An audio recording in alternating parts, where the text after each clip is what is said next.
কেমন আছেন সবাই? এমআরএ ফার্মিং চ্যানেলে আপনাদেরকে আরেকবার স্বাগত জানাই। নতুন একটা ভিডিও আমি আপনাদের সামনে নিয়ে এসেছি। তো আজকে ভিডিওটাতে একটু মেইনলি আলোচনা করব বন্ধুরা, যে পুকুরে যদি আপনারা পাটে জাগ দেন এবং সেই পুকুরে যদি আপনারা মাছ চাষ করেন, তার আগে আপনাদের কী কী করণীয় কাজ আছে যেগুলো আপনাদেরকে করতেই হবে, নাহলে কিন্তু আপনাদের মাছ চাষ করতে অসুবিধা হবে। তো এই ধরনের বিষয় নিয়ে আমি একটু আজকে এই ভিডিওর মাধ্যমে আলোচনা করব।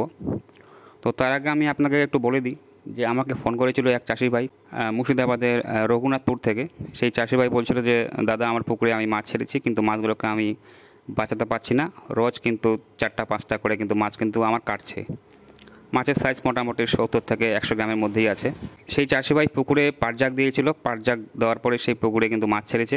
প্রতিনিয়ত একটু একটু করে মাছ কিন্তু মরতেই থাকছে। তো হয়তো আমার নাম্বারটা ইউটিউব থেকে পেয়েছে। ইউটিউব থেকে পাওয়ার পর তো আমাকে ফোন করেছে। তো আমার কাছ থেকে জানতে চেয়েছে যে এখন কী করণীয় আছে, কী করে আমি মাছগুলোকে মৃত্যুর হাত থেকে বাঁচাতে পারি, কিছু পরামর্শ দিন। আপনারা জানেন যে এই বর্ষার মধ্যেই পাট চাষ হয়। পাটের হচ্ছে আমরা যে জাগ দিই সেটা হচ্ছে পুকুরে আমরা জাগ দিই, এবং পুকুরে যখন আপনার পাটে জাগ দেবেন, তো আপনার পুকুরের জলকে কিন্তু পাট কিন্তু নষ্ট করে দেয়, কালো করে দেয়। তার মধ্যে অনেক রকমের কিন্তু ব্যাকটেরিয়া, ফাঙ্গাস কিন্তু পুকুরের জলের মধ্যে জন্ম নেয়। আর তারপরে যদি আপনারা সঙ্গে সঙ্গে যদি সেই পুকুরে যদি আপনারা মাছ ছেড়ে দেন কোনো রকম শোধন না করে, তাহলে কিন্তু এই ধরনের সমস্যাগুলো কিন্তু হতে পারে।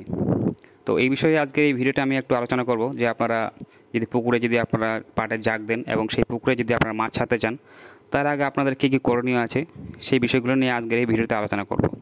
তো প্রথমে আপনাকে পুকুরটিকে শোধন করার জন্য প্রথমে আপনার জল যদি আপনারা পারেন, তো সেই জলটাকে কিছুটা বের করে দিয়ে নতুন জল হচ্ছে আপনারা পুকুরের মধ্যে আপনারা ফেলতে পারেন।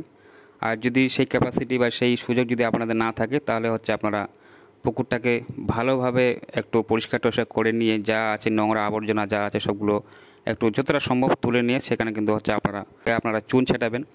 চুন ছেটানোর নিয়ম হচ্ছে প্রতি শতকে 250 থেকে 300 গ্রাম চুন আপনারা ব্যবহার করবেন। এই চুনের কাজ হচ্ছে বন্ধুরা জলের হার্ডনেসকে মেনটেন রাখে, আর জলের মধ্যে ক্যালসিয়াম প্রদান করে, এবং জলের আরও যে সমস্ত প্রাসঙ্গিক যেগুলো গুণ আছে সেই গুণগুলোকে এই চুন হচ্ছে মেনটেন করে। তো প্রথমে আপনাকে চুনটা নিয়ে ভালোভাবে আপনাকে ভিজিয়ে নিয়ে চুনটাকে ঠান্ডা করে তারপর পুকুরে চারপাশে ছেটাবেন।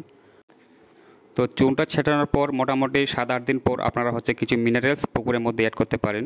মিনারেলস এখন বাজারে অনেক কোম্পানি বাজারে এখন মিনারেলস পাওয়া যায়। সেই মিনারেলসগুলো হচ্ছে আপনারা পুকুরের মধ্যে অ্যাড করবেন।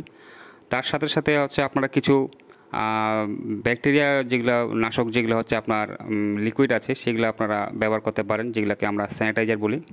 এই স্যানিটাইজারগুলোর কাজ হচ্ছে যে পুকুরের মধ্যে আপনার যদি কোনো পোকা টোকা থাকে সেগুলোকে হচ্ছে আপনার মেরে ফেলবে, তার সঙ্গে হচ্ছে আপনার জল দূষিত হলে জলটাকে পরিষ্কার করে নেবে। এরপর হচ্ছে কিছু আরও কাজ আছে, যেমন হচ্ছে আপনার যদি পুকুরের মধ্যে যদি আপনারা প্লান্টন তৈরি করতে চান, সেই ক্ষেত্রে কিছু প্লান্টন আপনারা প্রোডাক্ট ব্যবহার করতে পারেন। আর যদি আপনারা সেটা না করতে চান তাহলে হচ্ছে আপনারা ইস্ট ব্যবহার করতে পারেন। ইস্টের সঙ্গে আপনার চিটাগুড়, তার সঙ্গে হচ্ছে আপনার খল মিশিয়ে হচ্ছে পুকুরের মধ্যে ছেটাতে পারেন। তো এই ক্ষেত্রে কিন্তু পুকুরে প্রচুর পরিমাণে কিন্তু প্লান্টন তৈরি হয়। প্লান্টনটা তৈরি হওয়ার পর যখন আপনারা দেখবেন যে পুকুরের মধ্যে আপনার একটা সবুজ সবুজ একটা জলের একটা ভাব চলে এসছে, তারপর সেখানে কিন্তু আপনারা প্রথমে আগে আপনাকে জলের পিএইচটাকে আপনাকে চেক করে নিতে হবে যে জলের পিএইচটা কতটা পরিমাণে আছে। সাধারণত জলের পিএইচ একটা নর্মাল থাকা উচিত, 7.5 থেকে 8-এর মধ্যে রাখবেন। আর তারপরে পিএইচটা মাপা হয়ে গেলে তারপর হচ্ছে আপনার অক্সিজেন লেভেলটাকে একটু চেক করে নিতে হবে। অক্সিজেন লেভেলটা মোটামুটি যদি আপনার 5 বা 6-এর মধ্যে থাকে, তাহলে হচ্ছে একদম অক্সিজেন লেভেল পারফেক্ট মাছ চাষের জন্য।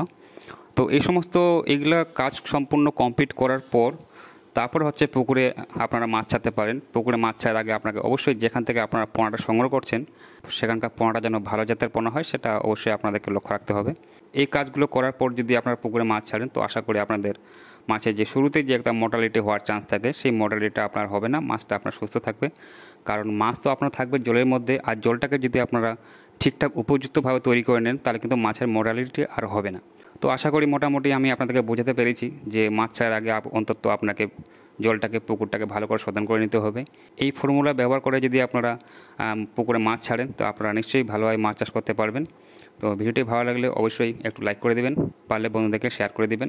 দেখা হচ্ছে পরের ভিডিওতে। সবাই ভালো থাকুন।